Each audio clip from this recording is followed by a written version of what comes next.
Hi, how's it going? My name is Ian Lepkowski, and I'm here to recap Game of Thrones Season 7, Episode 2 in 5 minutes or less. The episode begins with Daenerys deciding that she wants to avoid unnecessary killing and destruction in Westeros because she has no desire to be the Queen of Ashes. Amidst the discussion, she doubts the loyalty of Varys, but ultimately decides to trust him for his internal motivation of being loyal to the common people of Westeros. Daenerys meets with Melisandre, who makes a reference to the prince who was promised prophecy. It is clarified that in High Valyrian, the noun for prince has no gender, meaning the prophecy is actually prince or princess who is promised.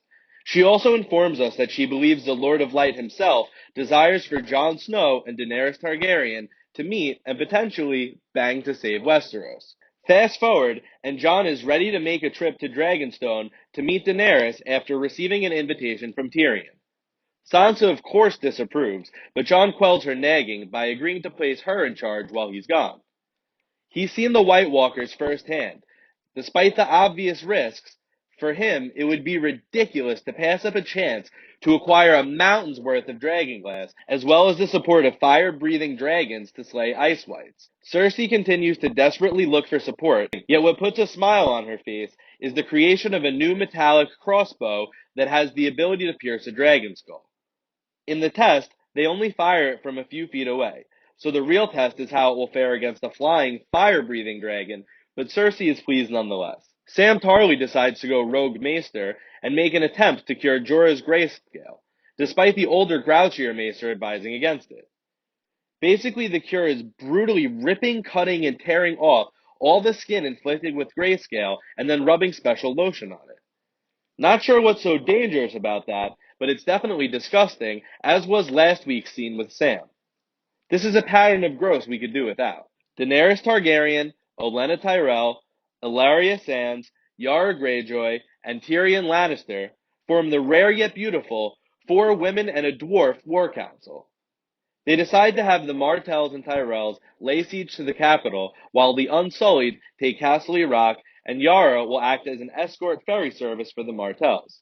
Grey Worm gets his freak on to the greatest extent possible without the proper equipment, as he finally goes down on Missandei after expressing his love for her. Arya runs into Hot Pie, who informs her that Jon Snow is the King of the North, leaving us to wonder whether she will alter her course to find him or continue to pursue her mission of reaching King's Landing. Lord Baelish shows up again to let Jon know that he wants to bang Sansa, and Jon strangles him, the same way Ned strangled him shortly before his beheading. Hopefully this isn't a bad sign for Jon Snow. Arya has a touching reunion with her direwolf Nymeria, which we further explain in another video. Lastly, Euron shows up to interrupt the building sexual tension between Yara and Ilaria with death and destruction. His bloodlust and enjoyment of carnage is somewhat reminiscent of Ramsay Bolton, which Theon seems to notice as well. Amidst the horror of the battlefield, after killing 2 sand snakes, when Euron captures Yara, Theon has a moment where he appears to regress to his Reek personality as he abandons his sister and flees into the water. Perhaps this is what Euron needs to gain Cersei's favor.